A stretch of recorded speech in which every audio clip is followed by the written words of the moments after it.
pişevatır. Қазір керек заттарды айтайын. Сыр өткізетін, колбаса, қамыр, кетчуп, қамыр, сыр, пышақ, и сосын тағы да сыр өткізетін, и сосын тарелка. Ал біз колбасаны тура алмаймыз, сол үшін мамамыз көмектеседі оған. Ал қамырды да өзіміз жай алмаймыз, соған мамамыз көмектеседі. Ал біз кеттік. Oldu. Dostlar, men қамыр жайып жатырмын. Мен сырды турап жатырмын.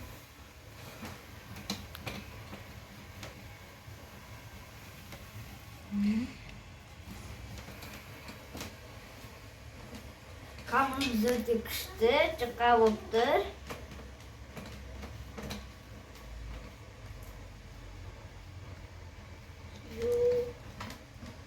Қазір алда талай қызықтар бар. Жаңа жылдарыңызбен лайк басып, комментарий жазып кетіңіздер. Біз сіздерден қолдау күтеміз. Бізге тіркеліңіздер.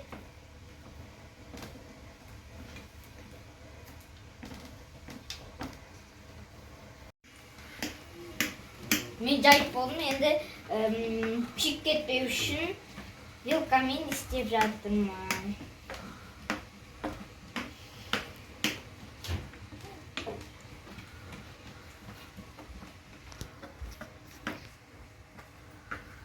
Біздің пиццамыз қандай болып шығатынын көріңіздер. Вилкамен қамыр ісіп, көтеріліп кетпеу үшін тесіп қойып жатырық. Дарын сыр шығарып жатыр. Қызу бар күшімен, енді ер азамат қой, жақсы шығарады ғой сырды. Аяна не істеп жатыр? Мен істеп болдым. Кетчуп жақ енді. Сіздер қалай істейсіздер? Иә, сіздер қалай жасайсыздар? Соған комментарийға жазып кетіңіздер. Екеуі қоймай, мама біз пицца пісірейік дегеннен кейін екеуін түсіріп жатыр. Осылай пицца пісірсін, кәні көрейік. Қалай шығады екен пиццалары. Пицца қандай рецепт қосасыздар, соны жазып кетіңіздер. Иә, біздің қамырымыз жұмсақ күшті болды. Піскен кезде сіздерге тағы да көрсетеміз. Жеп көрсетеміз.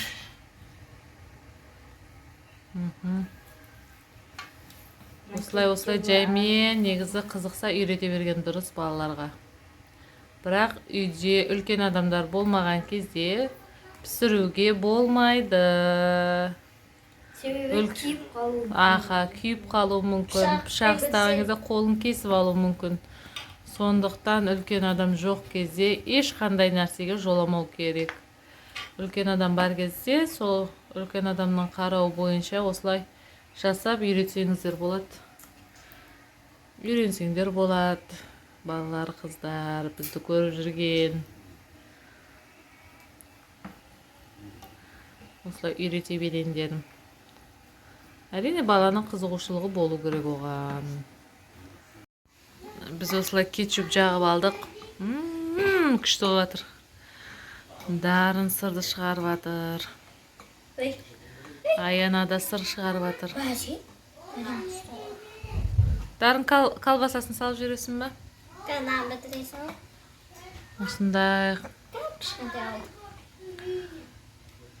Қандай күшті, негіз осында көмекшілерің болғаны. Соңында біздің пицца қалай, ондан қанша қоятыныздарыңызды жазып кетіңіздер. Комментарийға жазып кетіңіздер, қалай болды екеуінің пиццасы, сіздерге ұнады ма?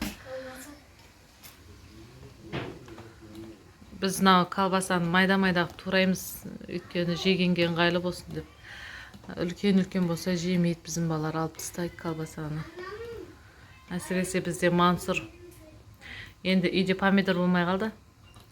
Бар затпен істеп жатырық. Негіз помидормен бәрімізге ұнайды. Колбасамен істеп жатырық. Бұл пиццаның аты пепперони. Пепперони, колбаса не істеп жатырық. Сіздерге қалай ұнайды? Соны жазып кетіңіздер. Қандай пицца ұнайды сіздерге мысалы? Біз осылай пепперони, маргарита істеген ұнайды. Қазір духовкаға саламыз. біз духовкаға осы колбаса күйінше саламыз. Сосын кейін қамыр пісейін деп қалғаннан кейін барып сырын саламыз. Біреулер бірден сырын салып пісіре береді, ол онша емес болып қалатын сияқты. Білмеймін, өзімізге ұнамайды. Сыр анында езіліп, ағып тұрғанында қалаймыз біз.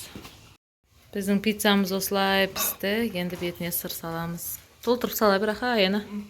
Әдемі болып анында созылып жеген пиццаны жақсы көреміз. Солай созылып піссе екен деп жақсылап сал. Барлық жеріне жеткіз. Созып. Қазір осы сыр салдық. Енді піскеннен кейін сіздерге көрсетеміз. Пиццамыз қалай шыққанын көресіздер.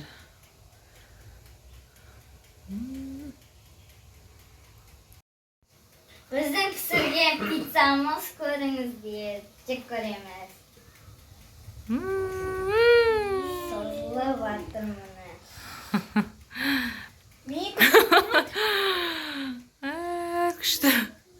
Дарының сыры вообще күшті болатыр. Маған негізі өзіме осындай сыры созылып піскен пиццаны жақсы көрем. Күшті болған. Дәмді ма деп сұрауға айта алмай отырмын, ауыздар босамай отыр. Достар, біздің пиццамыз сіздерге ұнаса, лайк басып, комментарияға жазып кетіңіздер.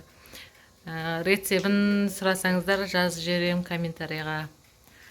Біз осылай пісіреміз. Сау болыңыздар, достар. Аяна мен Дарын жеп алсын енді пиццаларын. Бізде Мансұр келді пицца жеуге. Мансұр, қалай болған пицца? Күшті дейді әні. Жақсы көреді әні. Достар, сау болыңыздар. Сау болыңыздар.